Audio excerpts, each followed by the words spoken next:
بسم اللہ الرحمن الرحیم۔ تمام کے تمام حیوانات اپنا زندگی گزارنے کا علم لے کر آتے ہیں، اور اب اس پر بحث اپنی جگہ۔ لاسٹ ٹائم اگر آپ کو یاد ہوگا تو میں نے شہد کی مکھی کے حوالے سے مطالب آپ کی خدمت میں عرض کیے تھے۔ ایک سلسلہ ہے، بعض حیوانات کے پاس اتنے پیچیدہ علم موجود ہیں کہ انسان ابھی تک صحیح معنی میں ڈسکور نہیں کر سکا کہ یہ کس علم کے تحت یہ کام انجام دیتے ہیں۔ مثلا حالانکہ سائنس نے، ٹیکنالوجی نے، کمپیوٹر سائنسز نے ترقی کر لی ہے اتنی، لیکن ابھی تک مکڑی اپنے جالے میں جو جیومیٹری اور ریاضی کے اصول استعمال کرتی ہے وہ پوری طرح سے ڈسکور نہیں ہو سکے۔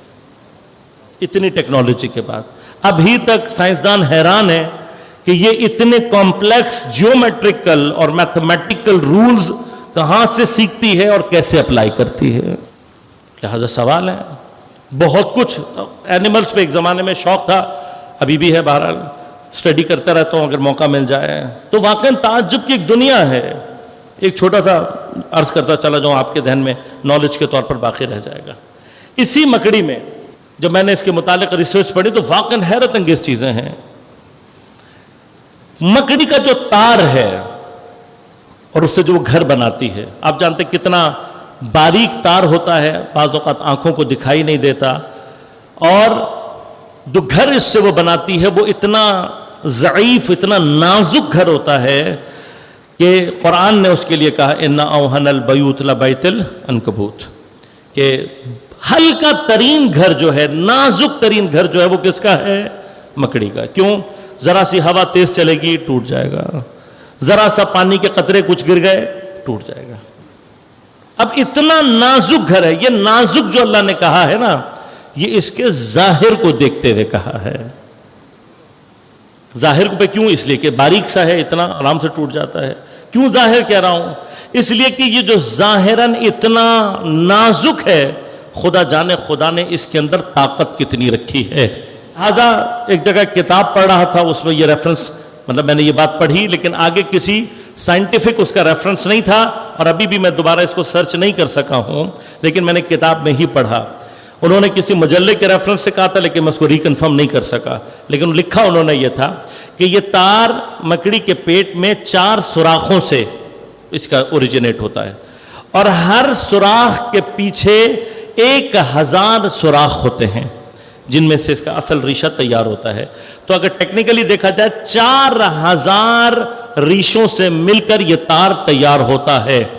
تو اب آپ سوچیں کہ وہ کتنے باریک لیول پر جا کر، وہ نہیں پتا مجھے اس کو مائکروسکوپک کہیں گے یا اس کو نینو لیول کہیں گے، کہ جس کے اوپر وہ تار تیار کرتی ہے۔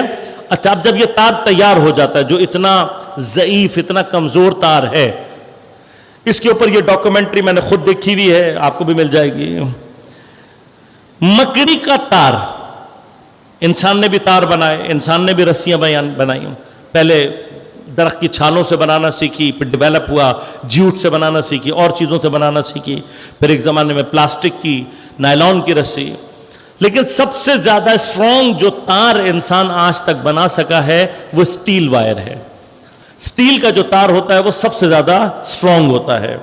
اس ڈاکومنٹری میں انہوں نے پروف کیا تھا یہ، اور بتایا تھا کہ آپ ایک تار اسٹیل کا تصور کر لیں، اس کی ایک خاص موٹائی، اور اگر وہ تار 5 کاروں کا وزن اٹھا سکتا ہے، اور ہم اتنا ہی موٹا مکڑی کا تار تیار کر لیں تو وہ اسٹیل کے تار سے 5 گنا زیادہ مضبوط ہوتا ہے، 5 ٹائم مور، یعنی اسی موٹائی کے مکڑی کے تار سے آپ 25 کاروں کا وزن اٹھا سکتے ہیں۔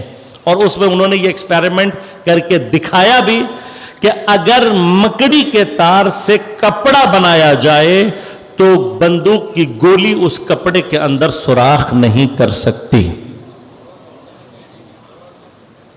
اب میں صرف یہ سوچتا ہوں کہ جس خدا کا نازک اتنا مضبوط ہے، جس ہاتھ کو طاقت دے کر اللہ ید اللہ کہہ دے، وہ ہاتھ کتنا مضبوط ہونا چاہیے۔ تو انسانی عقل، یہ تو میرے مولا نے شاید صرف ایک ٹرائل دیے کھایا تھا خیبر میں، ورنہ خدا جانے یہ ہاتھ کیا کیا کر سکتا ہے۔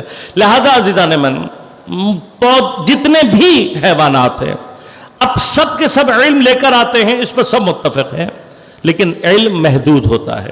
لہذا علم فطری کا حامل جب دنیا میں آتا ہے، علم لے کر آتا ہے لیکن علم محدود ہے۔